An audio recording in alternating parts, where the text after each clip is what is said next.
let's get started. I welcome you all here for our 8th GOP debate where we will be tackling issues such as immigration, surveillance, and which candidate will make the best commander-in-chief. First question, if you were president, Mr. Trump, how would you use military action to prevent ISIS from terrorizing the United States?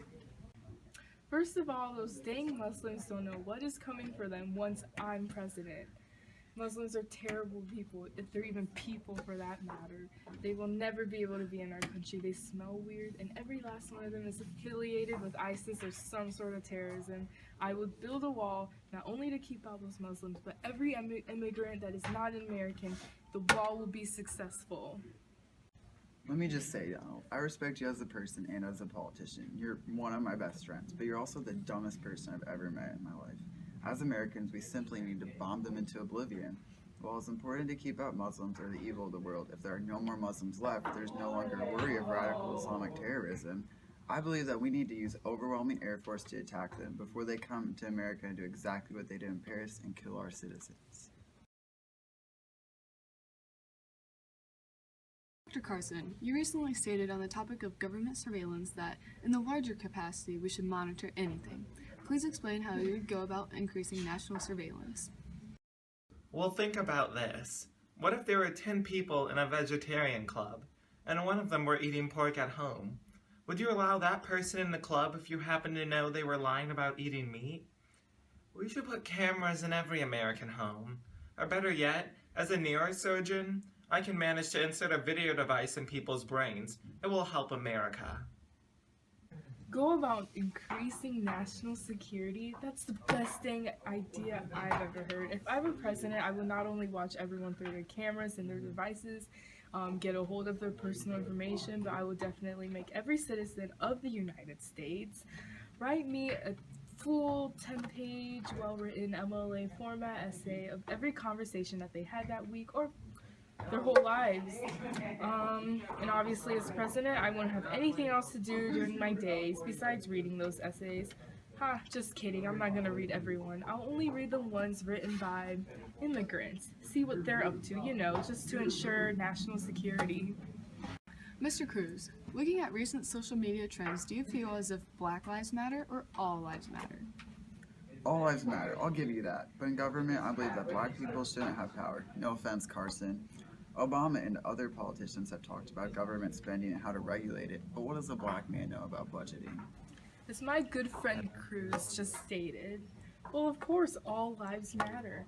What that liberal old guy Bernie Sanders, what he says is untrue. Those crazy activists are very hypocritical. They are very racist to innocent white men like me. I honestly feel like the whole Black Lives Matter movement is just a hate crime against white Americans, and that is the truth. Mr. Trump, as president, what would you do to fix or say about the income inequality that we have in America? Well, I say every American needs the opportunity to succeed. I started from nothing, essentially just a super minimal loan of around $10 billion and have expanded thus far. I worked my butt off to say the least.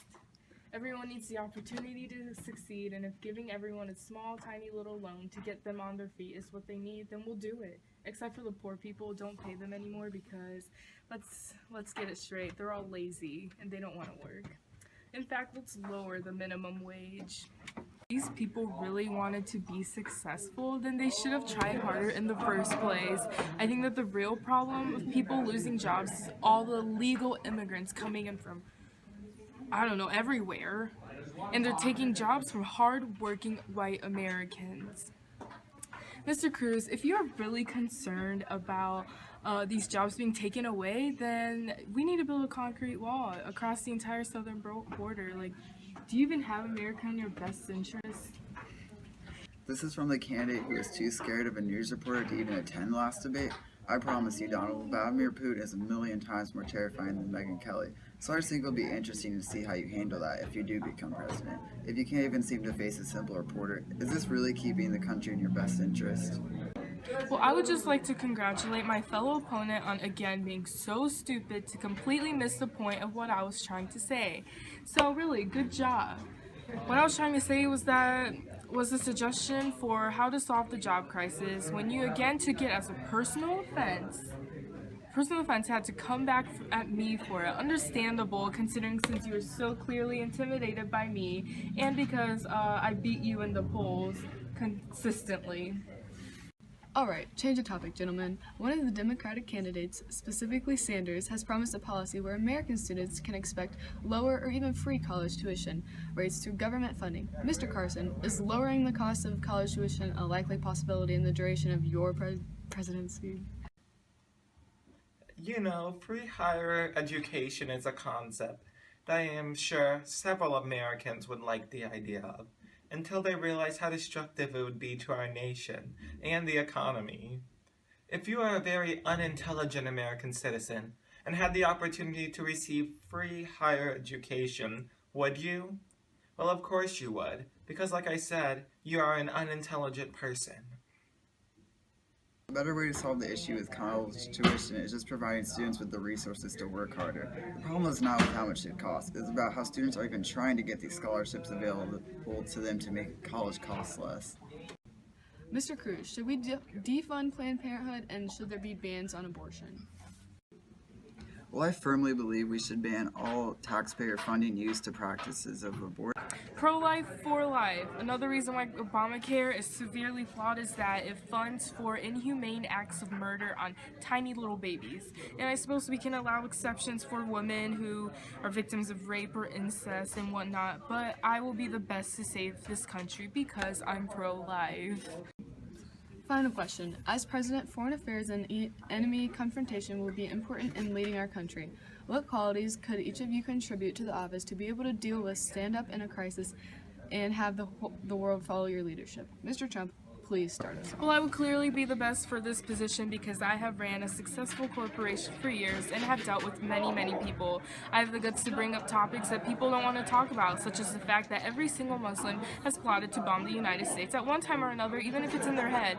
And that can be proven. Some people may make comments about how my businesses have gone bankrupt, but I would like to mention that even though my employees no longer had any money, I remained rich, showing that I can stay strong in times of crisis. Once I make America great again and build our military up to be the strongest the world has ever seen, bomb those evil terrorists to extinction, and then I can guarantee that no one will be messing with the USA and no one will leave.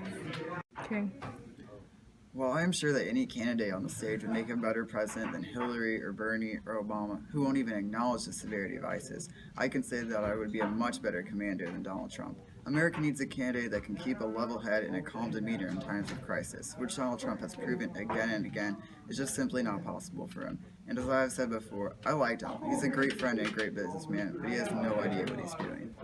Okay, and Mr. Carson, I would like just to add again that Mr. Cruz over here proves to be incapable of answering the question once again at hand. Instead of talking about what he can do for the country, he has to try to undermine my own achievements instead of focusing on what he can actually bring to the office, which is why we're here, right?